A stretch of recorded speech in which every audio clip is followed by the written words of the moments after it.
예수님은 왜 천국과 지옥을 그토록 확실히 분명하게 말씀하셨을까? 이런 제목으로 함께 말씀을 나누기를 원합니다.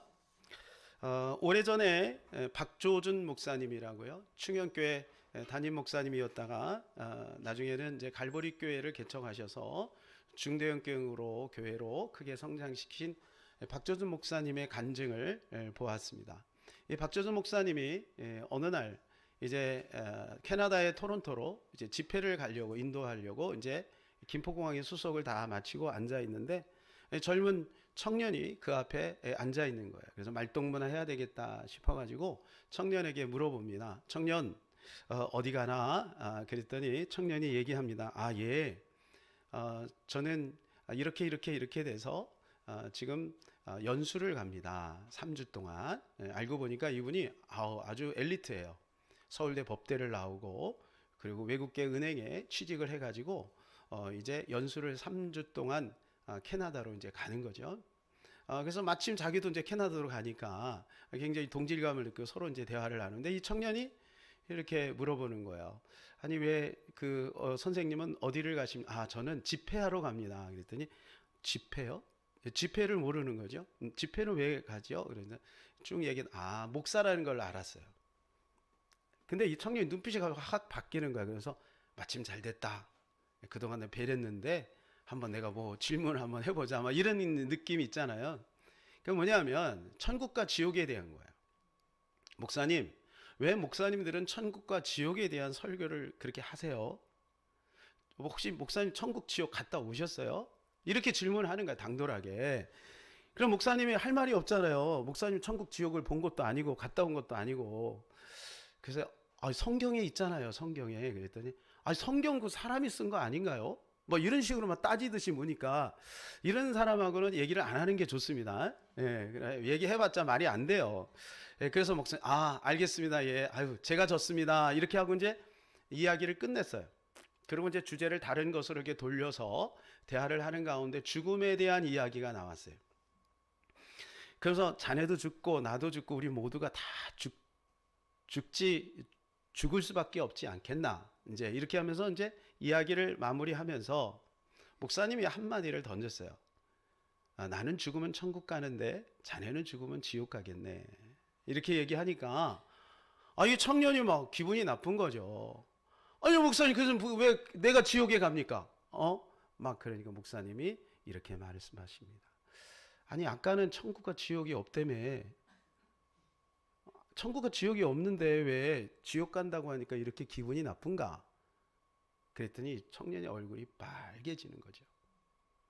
사람은 양심상 천국과 지옥이 있다는 것을 압니다.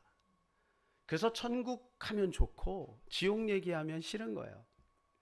그래서 요즘에는 목사님들이 성도들이 천국과 지옥의 이야기를 별로 안 좋아하니 천국과 지옥에 대한 이야기를 살짝 돌려서 얘기하지 이렇게 직설화법을 써서 잘 얘기하지 않으려고 해요. 그리고 요즘 많은 성도들이 천국과 지옥에 대해서 얘기하면 세련되지 못한 목회자 이렇게 생각을 하는 경향이 없지 않아 있는 것도 사실입니다. 오늘은 예수님의 관점 두 번째입니다. 예수님은 이 성경을 통해서 어떤 관점을 가지고 있는가? 지난주는 예수님이 영적 싸움을 그렇게 많이 싸우셨는데 오늘 본문을 통해서는 예수님께서 천국과 지옥에 대해서 너무나도 확실하게 말씀하신 것을 함께 나눠보려고 합니다. 제가 이 말씀을 준비하면서 저도 미처 알지 못했던, 모르겠어요. 신학교에서 배웠는지는 모르겠습니다만은 새롭게 깨달은 것이 있어요. 그건 뭐냐면 예수님 이전에는 천국과 지옥이라고 하는 단어를 전혀 안 썼다는 거예요.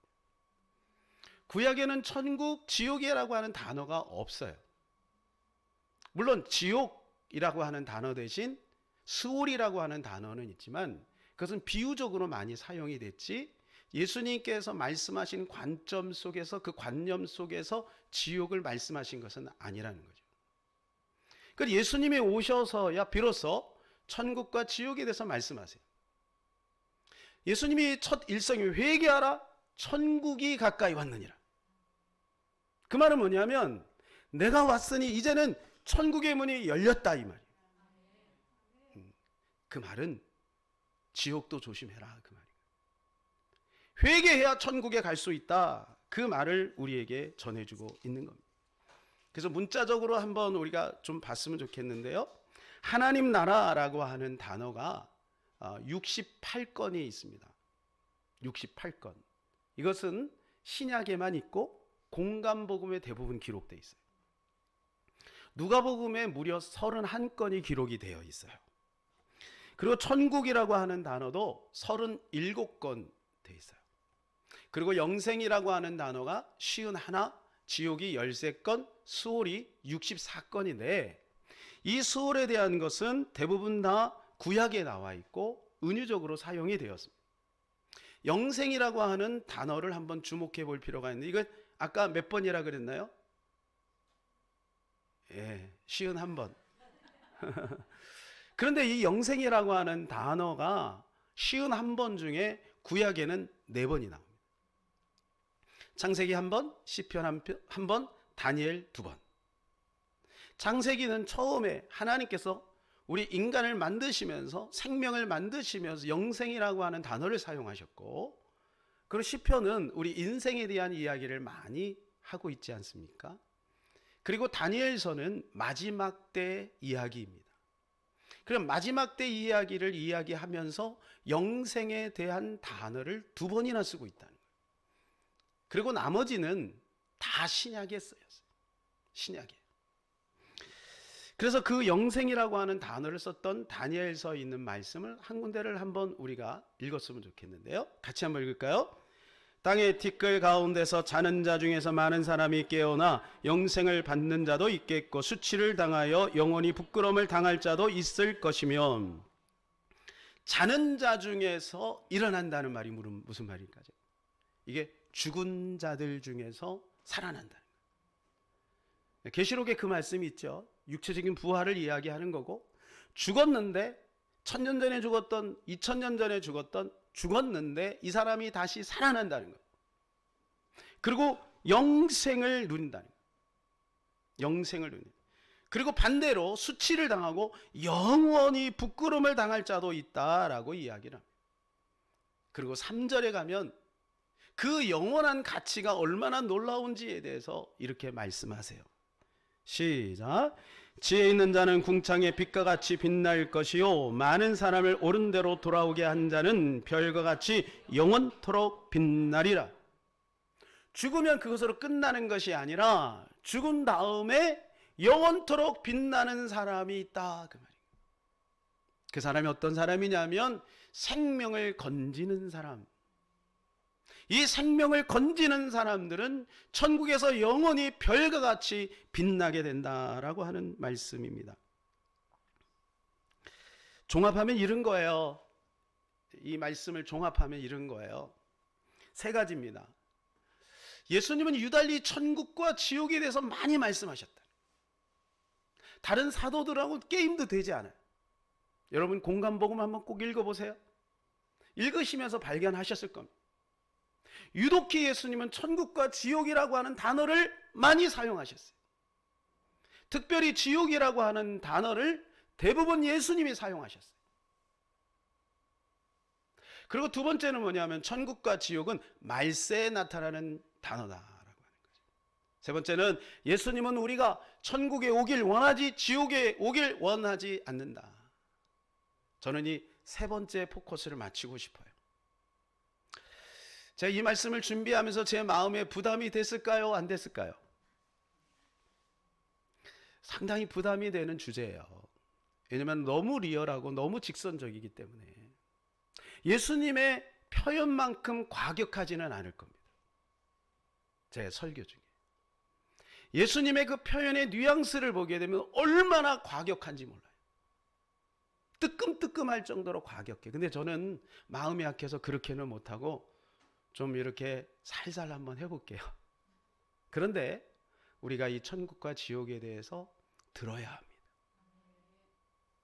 관점이라는 것을 제가 말씀드린 이유는 예수님의 관점이 그것이라면 중요성이 거기에 많이 있다는 거지.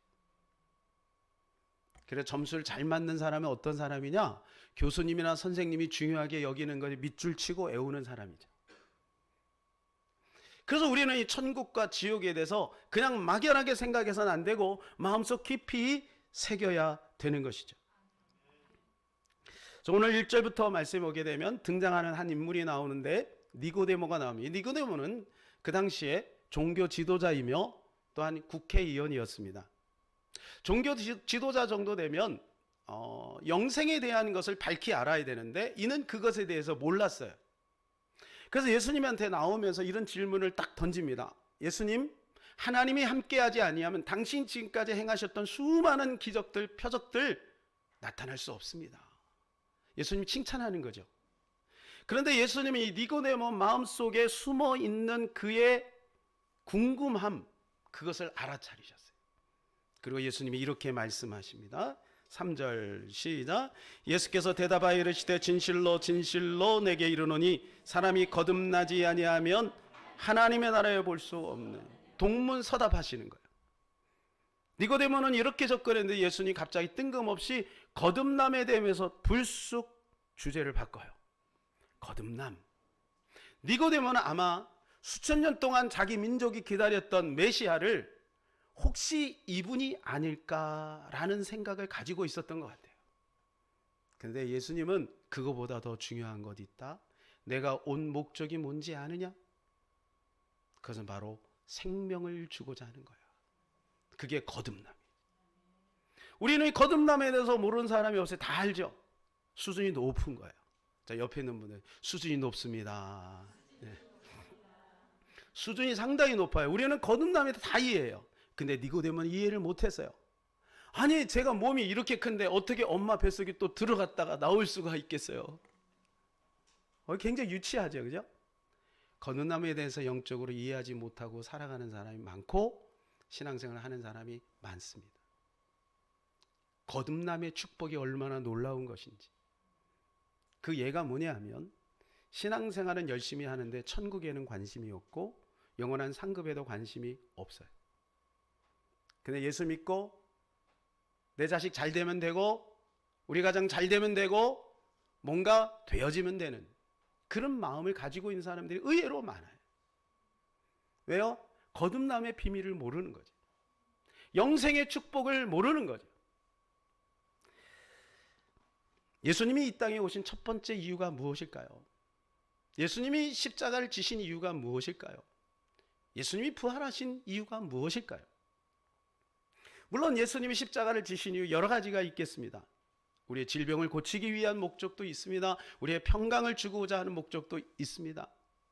우리에게 샬롬을 주고자 하는 목적도 있습니다. 그러나 근본적인 이유는 아니에요. 근본적인 이유는 뭐냐 하면 천국에 와라 그 말. 천국에 와라. 새 하늘과 새 땅인 거예요. 이 땅이 변화되어서 천국이 되고 또는 지옥이 되는 게 아니라 완전히 호련히 바뀌어 새 하늘과 새 땅이 하늘에서 내려오는 거야. 이것은 하나님이 만드신 거예요. 그러니까 이것을 예수님이 아시는 거죠. 그러나 죄가 있는 사람은 천국에 올 수 없으니 죄값을 지불하기 위해서 예수님이 십자가를 지신 거죠. 그럼 예수님이 죽으신 첫 번째 이유는 바로 이것입니다. 나 믿고 반드시 영생을 얻어라. 나 믿고 반드시 천국에 오렴. 주님의 간절한 소원인 것입니다. 예수님을 믿는 사람은 이미 천국에 있는 것입니다. 예수님 믿지 않는 사람은 이미 지옥에 있는 것입니다. 다시 한번요. 예수님을 믿는 사람은 이미 천국에 있는 것입니다. 그러므로 여러분의 얼굴을 피세요. 천국에 있는 사람은 얼굴이 밝아요. 항상 기뻐하고. 그렇죠? 천국에 있는데 성경은 이렇게 말해요. 18절 시작. 그를 믿는 자는 심판을 받지 아니하는 것이요 믿지 아니하는 자는 하나님의 독생자 이름을 믿지 아니하므로 벌써 심판을 받은 것이니라. 벌써 심판을 받은 거예요. 죄 가운데 빠져서 죄를 단절하지 못하는 삶을 계속 반복적으로 살아갈 수밖에 없는 그것이 현상적으로 나타나는 것이 가정이 깨지고 관계가 깨지고 질병이 일어나고 마음이 힘들고 늘 공허하고 우울증 시달리고 이런 것들이 이미 지옥이 아니겠습니까? 어떤 남편이 아내를 따라서 가끔 교회를 나갔어요. 그러니까 교회를 나가서 이제 듣다 보니까 이 천국과 지옥에 대한 아주 기본적인 지식은 들어온 거예요. 근데 이 남편은 술, 도박 이런 걸 너무 좋아하는 거예요. 거기에 홀딱 빠져 있는 거예요. 시간이 가면서 세월이 가면서 나이가 들면서 자꾸 마음이 불안한 거, 혹시 내가 이대로 가다가 지옥에 가면 어떡하나 이런 생각이 든 거예요. 그러다 어느 날 꿈을 딱 꿨는데 천사가 천국과 지옥의 여행을 해주겠다는 거예요. 그러지 않아도 궁금했는데 천국은 어떻게 생기고 지옥은 어떻게 생겼을까 너무 궁금한 거예요. 처음에 천국에 딱 갔는데요, 천국에 가보니까 이야 너무 그냥 찬란한 거예요.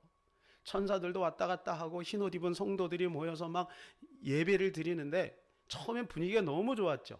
근데 뒷자리에 앉아갖고 예배를 드리는데 이 사람이 어떻게 했다고요? 예배를 왔다 갔다 했죠. 그 예배가 익숙하지 않은 거예요. 그러니까 점점 졸리기 시작하고 따분해지기 시작하는 거예요. 우리가 잘 알듯이 천국에서 제일 많이 하는 게 뭐예요? 예배예요, 예배. 이 시간에 예배가 힘드신 분 없죠? 그리고 이제 지옥에 여행을 해주는 거야. 잘됐다. 지옥도 한번 보자. 그래서 갔는데요, 분위기가 너무 좋은 거야. 딱 들어가자마자 막 술 파티가 벌어지고요. 그리고 카바레가 막 있고요. 뭐 카지노가 있고요. 이야, 이거 세상에 이런 별천지가 다 있어. 자기가 좋아하는 거 거기 다 있는 거야. 그래갖고 천사한테 얘기해요. 천사 양반, 딱 내 체질이에요. 여기 내 체질이야. 나 여기 있고 싶네요. 예? 막 그래. 진짜요? 진짜 여기 있고 싶나요? 그랬더니 그럼요. 천국은 너무 따분해서 안 되겠어요. 난 지옥이 좋아요, 지옥이. 그랬어요. 진짜죠? 네. 그러고 이제 지옥의 본국으로 들어갔어요. 근데 아까 본 거하고 너무 다른 거예요. 그냥 막 불구덩이에서 사람들이 막 아수라장이 되고 막 고성을 지르고 막 그 유황 냄새가 막 매캐하게 나고 너무 막 소름이 끼치. 자기도 거기에 곧 들어가야 되는데 그 입구에서 막 발이 막 떨리는 거야. 그러면서 아니 천사 양반, 아까 본 거하고 너무 다르잖아. 이거 왜 이러는 거야? 그랬더니 천사가 이렇게 얘기해. 아까 본 거는 관광 비자고 지금은 영주권입니다. 우리 말레이시아도 가고 뭐 많이 가죠, 그죠? 뭐 베트남도 가고 태국도 가고 가죠. 근데 왜 좋아요? 관광 비자니까 좋아요. 만약에 거기서 계속 산다면 어떨까요? 또 다르겠죠. 그래서 이 꿈이 확 깬 거예요. 그 다음부터 어떻게 했을까요? 부인 옆에 가만히 조용히 앉아서 열심히 신앙생활 했대요. 예수님은 천국과 지옥에 대해서 분명히 말씀하십니다. 아까 제가 말씀드린 천국에 대해서는 37번을 말씀하셨고 지옥에 대해서는 13번을 말씀하신, 그러니까 무려 3번이나 천국에 대해서 강조하신 거예요. 여기서 우리 주님의 심정을 알 수 있는 거죠. 그것은 너희들 반드시 지옥에 오지 말고 반드시 천국에 왔으면 좋겠다. 예. 그래서 천국에 대해서 여러분에게 잠깐 좀 소개를 하려고 해요. 제가 이제 그림을 그릴 수도 없고 어떻게 표현할 수도 없어 성경에 있는 말씀을 여러분들에게 이제 같이 읽을 건데, 여러분 머릿속에 한번 상상을 한번 하시면서 그림 언어를 그리면서 한번 같이 읽었으면 좋겠습니다. 계시록 22장 1절에서 5절입니다. 시작. 또 그가 수정같이 맑은 생명수의 강을 내게 보이니 하나님과 및 어린 양의 보좌로부터 나와서 길 가운데로 흐르더라. 강 좌우에 생명나무가 있어 12가지 열매를 맺되 달마다 그 열매를 맺고 그 나무 잎사귀들은 만국을 치료하기 위하여 있더라. 다시 저주가 없으며 하나님과 그 어린 양의 보좌가 그 가운데 있으리니 그의 종들이 그를 섬기며 그의 얼굴을 볼 터이요 그의 이름도 그들의 이마에 있으리라. 다시 밤이 없겠고 등불과 햇빛이 쓸데없으니 이는 주 하나님이 그들에게 빛이심이라. 그들이 세세토록 왕노릇 하리로다. 여러분 아멘 하시기 바랍니다. 이런 천국에 가고 싶으십니까? 아멘. 아멘입니다. 아멘입니다. 거기는요 고통이 없어요. 밤이 없어요. 슬픔이 없어요. 거기는요 생명수 강이 있어요. 12과실이 있어요. 만국을 치료하는 잎사귀가 있어요. 얼마나 좋습니까?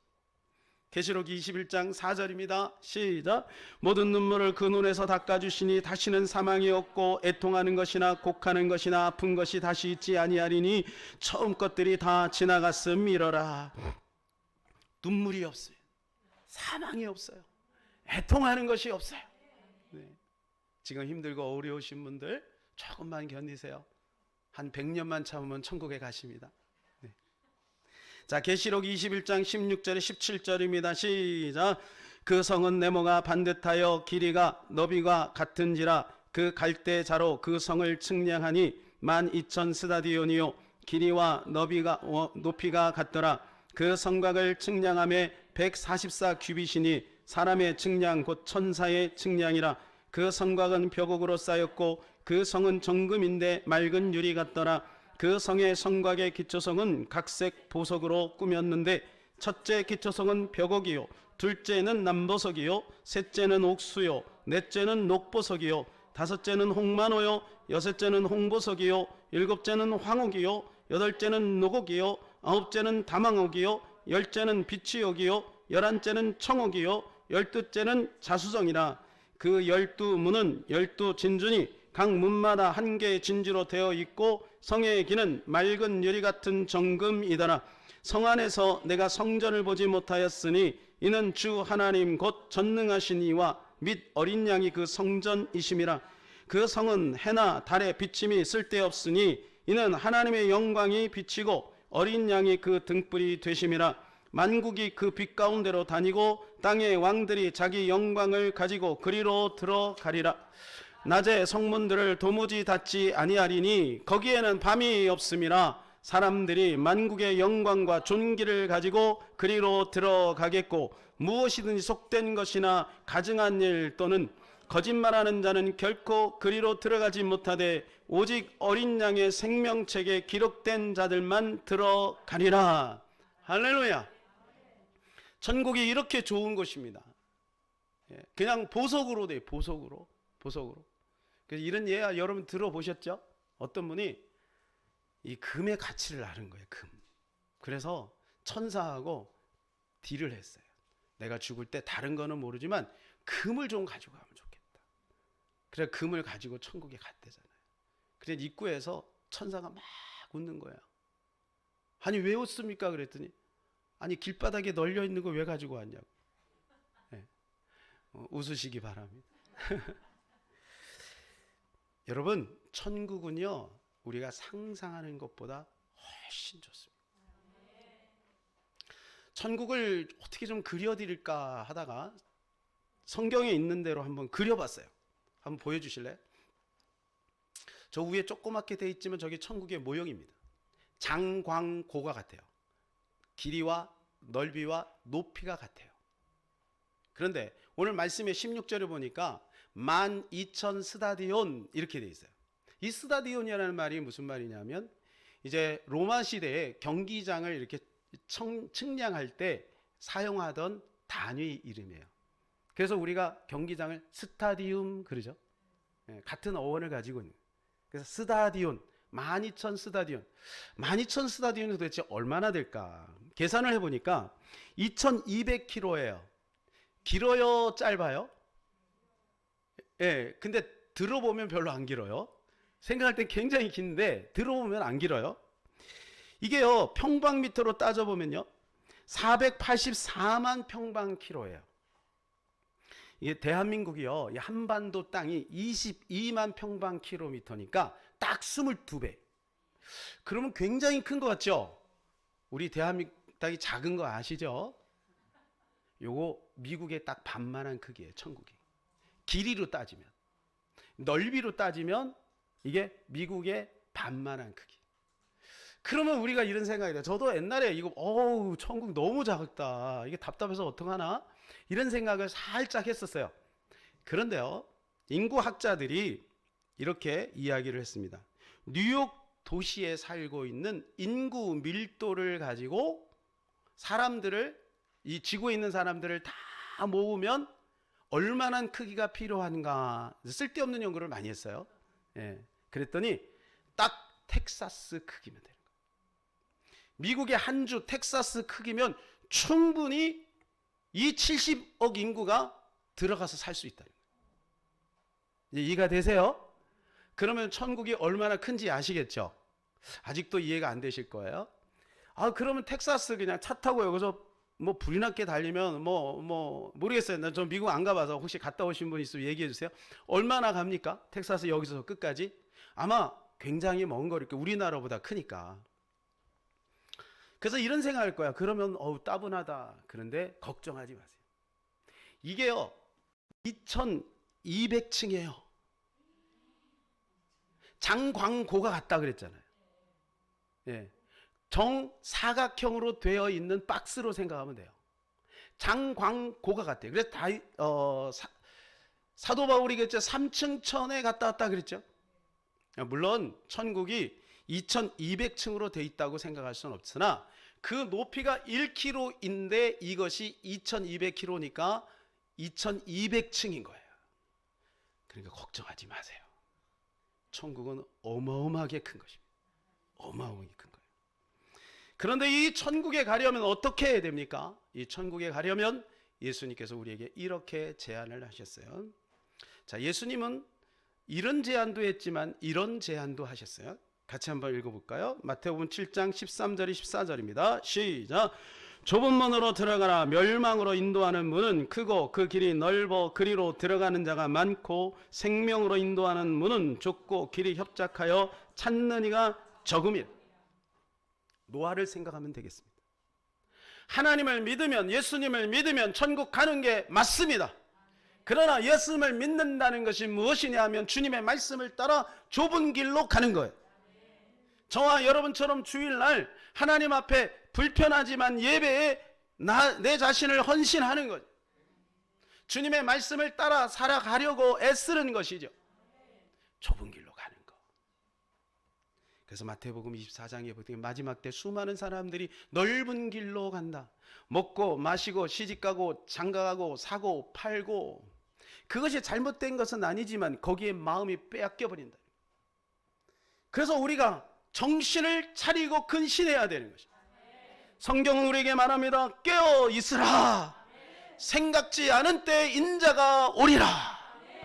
아무도 생각하지 않아요. 아무도 생각하지 않을 때 인자가 오는 어느 날 노아 홍수가 닥친 것처럼 그렇게 갑자기 마지막 때가 온다는 거예요. 그러면서 예수님이 이렇게 비유 말씀하시죠. 두 사람이 밭을 갈다가, 이 두 사람은 어떤 사람일까요? 가족일 확률이 크죠. 두 사람이 밭을 갈다가 한 사람은 올라가고 한 사람은 남는데, 두 여인이 맷돌질을 같이 하다가 맷돌질한테 손 붙들고 같이 합니다. 한 사람은 올라가고 한 사람은 남는데요. 사랑하는 여러분, 우리 모두는 올라가야 될 줄로 믿습니다. 예수님은요 지옥에 오지 말라고 우리에게 너무나도 충격적인 말씀을 하세요. 그것이 마가복음 9장 43절 시작. 만일 내 손이 너를 범죄하게 하거든 찍어버리라. 장애인으로 영생에 들어가는 것이 두 손을 가지고 지옥 곧 꺼지지 않는 불에 들어가는 것보다 나으니. 45절이요. 만일 내 발이 너를 범죄하게 하거든 찍어버리라. 다리 저는 자로 영생에 들어가는 것이 두 발을 가지고 지옥에 던져지는 것보다 나으니라. 47절에 49절이요.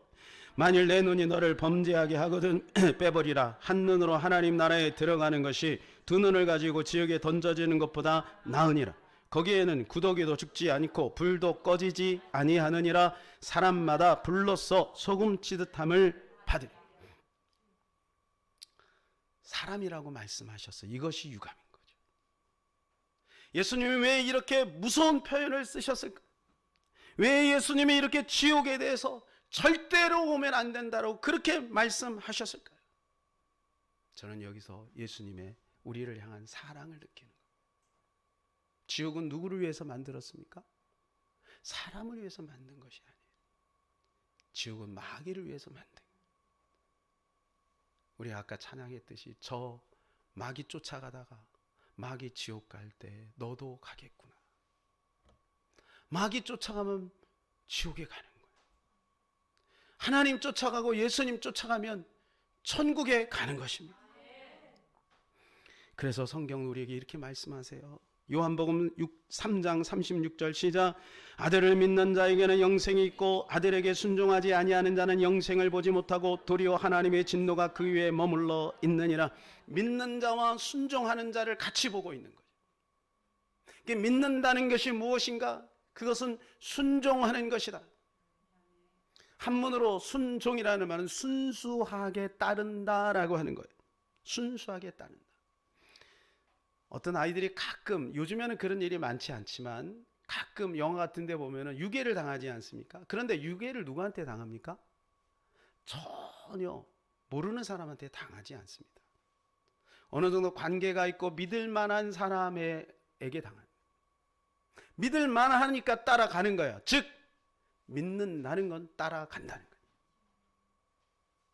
거예요. 그 나라가 분명히 있다고 믿는 사람은 그 나라를 목적으로 살아가는 것이죠. 주님의 말씀을 따라가는 것이죠.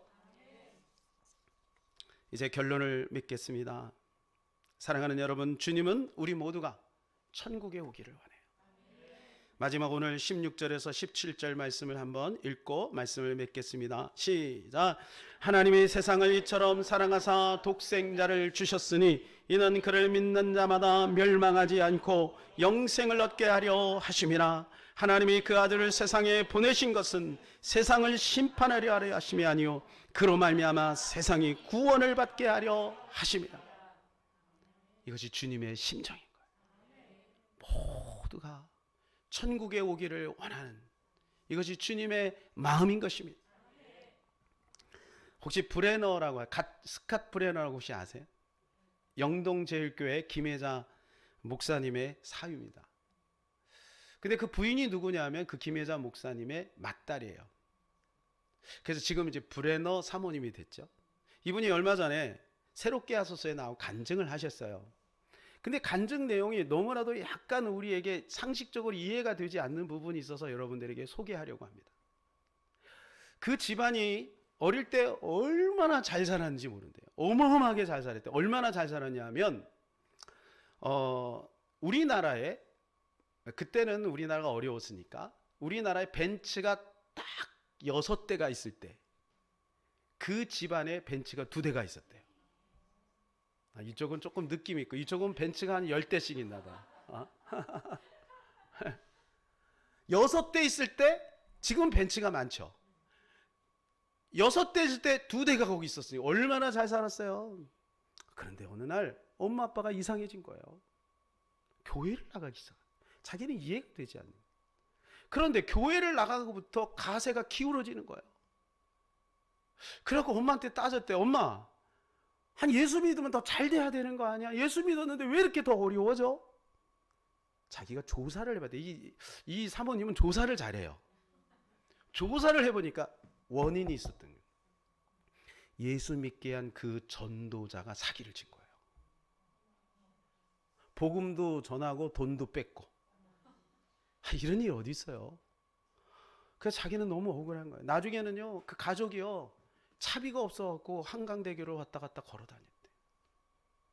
얼마나 고통스러웠겠습니까? 그래서 엄마한테 가서 따졌대요. 엄마, 이게 뭐야? 우리 예수 믿지 말자. 도대체 예수 믿는 사람이 저게 뭐야? 나중에 그분 이제 회개하고 돌아섰지만, 그런데요, 그 얘기 듣고 엄마가 이렇게 말씀하신 거예요. 얘야, 그래도 저분 때문에 우리가 예수님을 알고 지옥 갈 가정이 천국 가게 됐잖아. 저는 그 얘기 듣고 충격을 먹었어요. 와, 정말 그래서 목사님이 되셨나 봐요. 어떻게 그렇게 말할 수 있을까? 그분은 진짜 천국의 가치를 깨달은 거죠. 머리로만 깨달은 게 아니라 가슴으로 온 것 같아요. 사랑하는 여러분, 우리가 이 땅에 살면서 예수님 믿는 것 때문에 다 잃어버리고 모든 게 다 힘들어도 천국 갈 수 있다면 극단적인 겁니다. 그렇게 되는 거 아니에요. 하나님이 이 땅도 보장하셨지만 혹여나 그렇게 된다 할지라도 우리는 감사해야 될 줄로 믿습니다. 이것이 주님의 관점이에요. 주님은 우리가 지옥에 오지 말고 천국에 오기를 그렇게 원하십니다. 사랑하는 여러분, 우리 모두가 다 천국 백성 된 줄로 믿습니다. 한번 이 찬양 같이 하고 기도하겠습니다. 주님 다시 오실 때까지.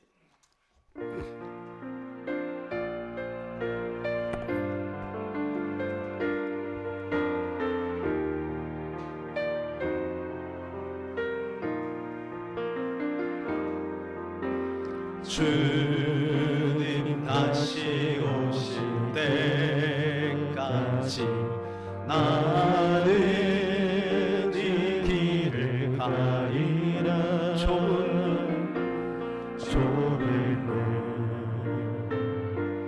좁은 길 나의 십자가.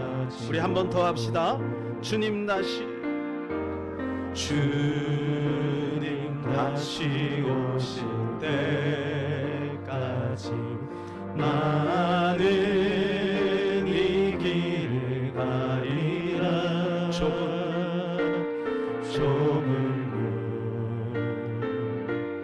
좁은 길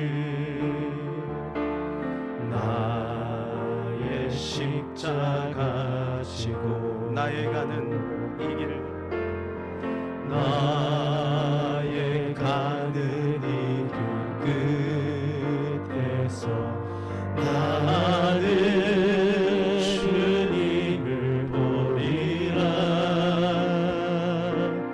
영광의 내 주님 나를 맞아주시니 주님 다시 오실 때까지 나는 일어나 달려가리라. 주의 영광 온 땅 높을 때